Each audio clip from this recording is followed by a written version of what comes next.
Okay, guys, we are back for chapter 2. This one is called Watch. Watch is the name of this chapter.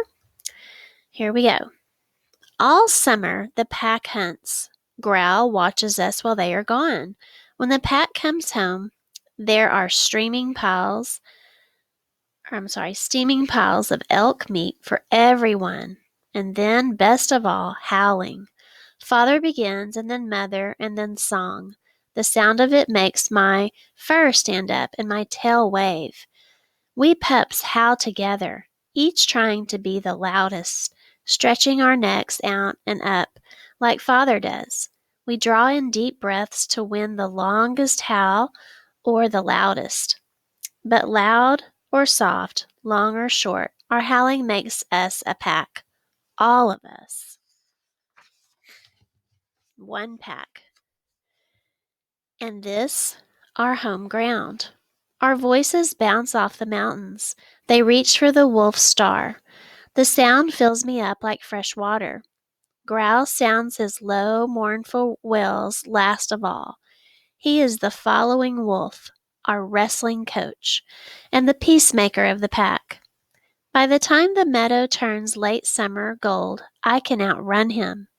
And by the first frost, I can make him drop his tail when I beat the ground with my front paws and raise the fur on my shoulders. Sharp never drops his tail to me, no matter how hard I try. I wrestle him every day, but he slips out of my paws. I run farther than him. I howl longer than I gulp. I howl longer. I gulp down more meat than anyone, but he is still taller and heavier, louder and stronger. I can run faster than him, but that is my only victory. Mother sees me try and gives me extra licks at sleep time. So it sounds like Swift has a little bit of a competition going on with Sharp. He seems to try to want to, beat him on some of these things. A lead wolf feeds his pack, she says. No other trick matters. So when the first snow falls, instead of snapping at snowflakes and skidding over frozen puddles with the rest of the pups, I run with Father to the game watching place. It takes all my strength to keep up, but I am stronger every day. When we arrive at the flat stone by the home stream, I sit at his feet. He studies the mountainside, and I watch him watching. He hears the yell of cougars, and the yip of coyotes, and the rattling call of ravens. He hears running water, the splash, the grunt, the huff of the bear, and the split splat of the salmon hitting the stones on the side of the river. And then the long, contented tear and chew of a bear eating fish. I listen to him listening. An orange-bellied squirrel runs from the base of one tree to another. It is fast, but I am faster. Can I hunt it, Father? I get in my crouch, ready to spring. Can you? I am all leap, and in a flicker the squirrel is around the back of the tree, and I have crashed into the front. I slide down the trunk at the squirrel as the squirrel goes higher and higher, springing from branch to branch like a bird. I shake the bark bits out of my fur. Father does not laugh at me, but he wags a little. I sit down again and I watch my father watch the mountains. The wind blows. Birds talk to each other. There, Father, right there. A short-legged weasel thing walks across the stream below us. It is black as night, with a broad white stripe from neck to tail and a narrow white stripe down the nose. It is plump. It will be delicious. Uh-oh. I could hunt it. I know I could. My spring is ready to go. 2 jumps and I will have him. Father slaps a paw down on my shoulder and presses me flat to the ground. What has your mother said about eating white things? White berries, I say, trying to squirm out of his grasp. White mushrooms. Never touch them. Not even a lick. So this is the weasel thing he was seeing. Is that a weasel? Oh, I don't think so. I tug and turn, but he will not let me up. He watches me struggle. I am not even making him tired. I huff and puff and pull and strain and finally roll over and lift my chin to surrender. He lets me go. I spring to my feet, nose pointing at my prey. That is not a berry. It is not a mushroom. It is walking. Yes, walking, in plain sight, showing us a white stripe and no fear.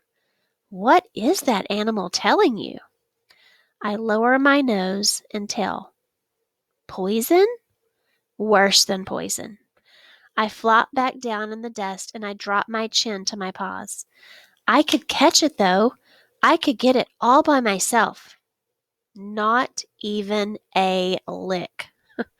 I look up at my father. He is not laughing at me, except for that little wag. I go over to the weasel thing's tracks and I learn their five-toed shape. Not lunch waddles slowly, almost teasing, off into the forest. I feel like whimpering, but then I remember to hold it in, and I sit up tall. Who needs to eat? Not me. I sit beside my father, more watching. The shadows go long, and he is still watching. The rest of the pups have been playing all day, but father is still watching. My wag is long gone, but I am with him, still watching. A scuffle of noise at the edge of the waterfall catches my eye. A black nose peeks out, followed by the most wild-haired weasel ever. Its hairs are long and stiff and wave out in all directions. It is even slower than the last one. I could catch that thing. I look at father. He is not crouching to stalk it. He is looking at me. Is it delicious? I nose point to the weasel. Probably. So what type of animal is that? The thing goes to a pine tree and nibbles at the bark. The stiff, thick hairs are silver gray at the tips and black at the base. Is it poisonous? No. He wags a little. Just a little. I make a little yip in case it hasn't smelled us, watching so nearby. It turns and doesn't back away. Badgers and wolverines are not big, but Mother has warned us about them. Does that thing hunt us? Nothing hunts a grown wolf but men. He is so small. Why is he not afraid? The porcupine fears no one and fights no one. But I could get him in one pounce. He is so slow. Anyone who tangles with a porcupine bows to him forever after. No way I am bowing to that thing. I watch it slowly and clumsily climbing the pine tree. There is nothing sleek or strong or shrewd about it. I will get Sharp to tangle with it. Then I will know. And Sharp will have to do the bowing. The wind dies down and the sun sinks even lower, and ravens come. They circle father and go out toward the prairie. They circle back, and father woofs to them, as though they can talk. They swoop around him again, so close that their long black wingtips stir the fur on his shoulders, and off they go again, back to the prairie. There, father says, nose pointing to open ground.